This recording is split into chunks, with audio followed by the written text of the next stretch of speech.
आज के स्टोरी बहुत ही खास होने वाले हैं, तो इस स्टोरी को ध्यानपूर्वक जरूर सुने। तो चलो स्टार्ट करते हैं। 3 साल हो चुके थे बेटे को अपना घर छोड़कर विदेश में बसे हुए। इन 3 सालों में बूढ़ी माँ और ज्यादा बूढ़ी हो गई थी।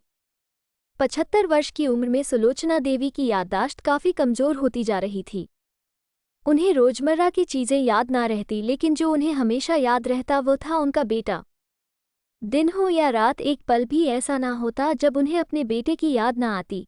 दूसरी तरफ बेटा था, जो साल भर में एक आध बार अपने माँ को फ़ोन कर लिया करता और 1-2 मिनट से ज़्यादा बातें भी ना किया करता। फिर भी यह बूढ़ी माँ टकटकी लगाए अपने बेटे का इंतजार करती रहती। एक दिन बेटे का विदेश से फ़ोन आया। हेलो हेलो, सुन रही हो ना माँ? अनिल बोल रहा हूँ, तुम्हारा बेटा। कैसी हो माँ?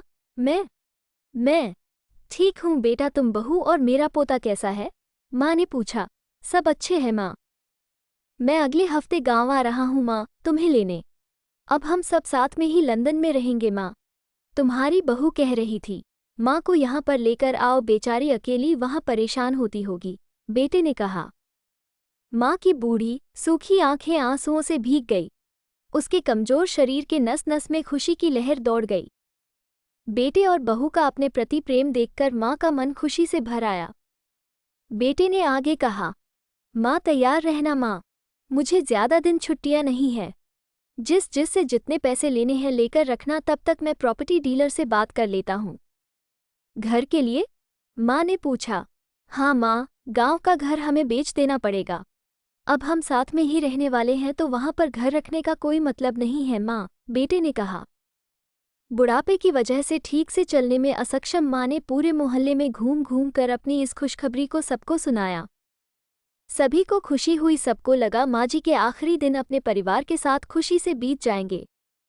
घर वापस आकर माँ ने अपने घर के कोने कोने को ऐसे देखा जैसे वो अपने दूसरे बेटे को देख रही हो।